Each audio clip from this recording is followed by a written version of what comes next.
Olá pessoal, no Especialista Responde de hoje, eu, professor Luiz Lira, do curso de Ciências Biológicas da Universidade Católica de Brasília, mestre em Biologia Animal, falarei um pouco sobre um assunto comum que eu tenho recebido algumas dúvidas e algumas demandas aqui da universidade, que é sobre o boom dos escorpiões, né? A primeira pergunta que eu recebi foi, tendo em vista alguns comentários sobre a presença de escorpiões aqui na universidade, essa notícia é verdadeira? Sim, realmente nós estamos tendo alguns relatos de estudantes e membros da comunidade da Católica mencionando a presença de um pequeno escorpião amarelo chamado Titus cerulatus. Titius cerulatus. Essa espécie é uma espécie de importância médica e acontece muito em ambiente urbano. E o combate e o controle dessa praga tem que ser feito da maneira mais eficaz possível. E eu vou explicar um pouco de como isso deve ser feito. A pergunta 2 que nós recebemos é: o controle de pragas é eficaz no combate aos escorpiões? Então, apesar da Universidade Católica de Brasília ter como periodicidade o controle da detetização, esse controle é eficaz para os insetos de maneira geral. No entanto, estudos têm mostrado que os escorpiões já têm desenvolvido uma certa resistência química a esses pesticidas, tá? O principal alimento dos escorpiões são baratas ou outros pequenos insetos, outros pequenos invertebrados.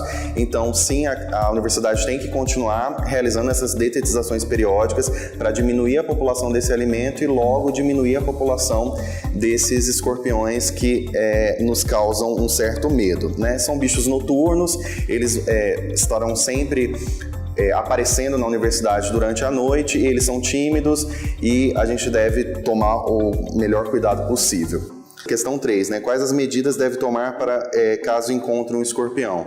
Nós devemos agir da maneira mais cautelosa possível. São bichos ariscos que, quando percebem um tipo de contato humano, eles tendem a atacar. Então é importante que você tenha algumas medidas de proteção, como, por exemplo, o uso de roupas compridas. Se você for pegar o bicho, que você esteja de luva, ou então luvas grossas, né? Ou então utilizando uma vassoura ou algo que o te distancie do bicho.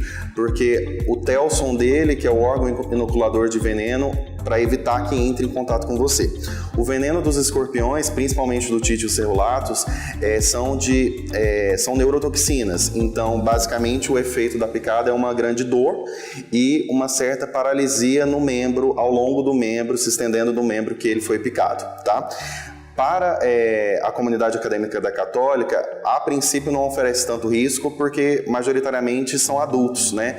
Então, pela questão de peso corporal, estrutura corporal, o risco é pequeno. Mas para grupos de risco, como crianças, idosos e adolescentes, deve-se tomar muito cuidado, porque pode levar a uma certa paralisia séria desse membro e até mesmo uma falência de rins, tá?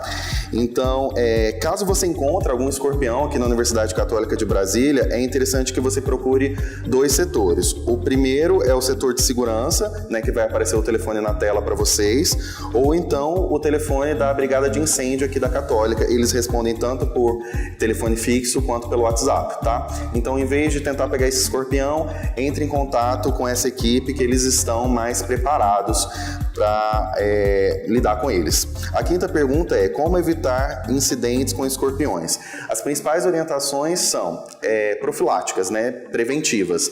Então, basicamente, é que os bueiros sejam tampados, sempre tampados, caixas telefônicas, caixas de luz, de distribuição de água, todos esses espaços têm que ser muito bem tampados. Os ralos e escoamento de água em casa também deve ser muito bem cuidado, tá? E uma limpeza periódica do ambiente. Basicamente, os estudos recentes têm mostrado que os escorpiões têm desenvolvido uma certa resistência a detetizações. Então, a detetização não mata em si o escorpião, mas sim o alimento do escorpião, diminuindo assim a população desses organismos, tá?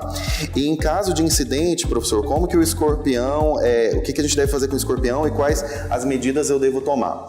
Bom, você tenta fotografar esse escorpião e procura imediatamente o Hospital de Base de Brasília. A priori, o governo disponibiliza um soro chamado soro anti-escorpiônico, que o paciente, caso picado por esse escorpião, deve fazer uso o mais breve possível. Não é indicado chupar a área que foi picada, não é indicado fazer torniquete e não se desespere. Basta levar a vítima da picada para o hospital de base e prontificá-los ao soro anti-escorpiônico. Basicamente é um grupo de queliceratos, né, um artrópode, e esses bichos são mais de 2.000 espécies registradas no mundo, com mais de 500 espécies aqui registradas no Brasil. No entanto, nós temos essa única espécie, Titius cerulatus, que vai aparecer o nome para vocês aqui no vídeo, que tem importância médica. Então não precisa ficar preocupados nem desesperados com acabar com os escorpiões e acabar com a biodiversidade da ordem dos escorpiões, não tem esse problema. Bom, é isso, pessoal. Essas foram as dúvidas que eu recebi aqui pelo pessoal da comunicação da Universidade Católica. Eu agradeço e até logo.